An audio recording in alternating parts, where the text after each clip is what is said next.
d'un côté, vous avez les talents d'or qui est remis à Gomis par rapport à... Il est franco-sénégalais, mais son film porte sur la situation à RDC, et notamment par rapport à une mère courage qui se bat pour faire soigner son fils victime d'un accident.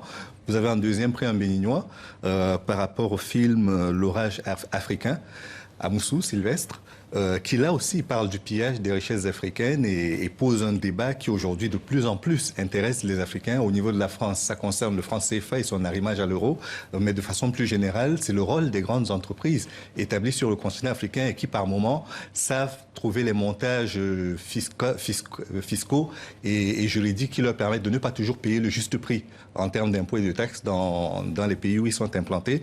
Il y avait un dernier film qui était un film marocain, celui de, je ne sais pas si je le prononce bien, hein, Saïd Khalaf, qui est marocain et qui a déjà reçu un certain nombre de prix. Certains ont estimé que lors de ce FESPACO, on a plus privilégié le côté politique que le côté artistique.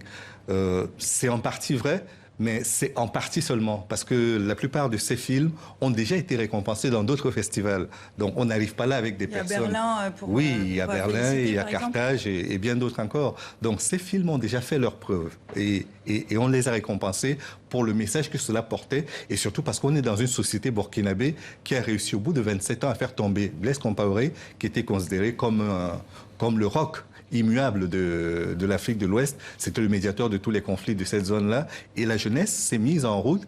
En quelques mois, elle a réussi à le faire tomber. Donc, s'il est politique, c'est aussi parce que le pays qui l'accueille a un fort message politique à adresser au continent africain. Et puis, par ailleurs, le panafricanisme dont on se désespérait se retrouve un peu là-dedans. On a l'Afrique de l'Ouest, on a le Maroc aujourd'hui, qui a pu réintégrer l'Union africaine et qui souhaite intégrer l'Afrique de l'Ouest. Donc, c'est quelque part un cocktail de toute l'Afrique de l'Ouest, le Maroc, le Bénin et le Sénégal qui a été récompensé à Ouaga.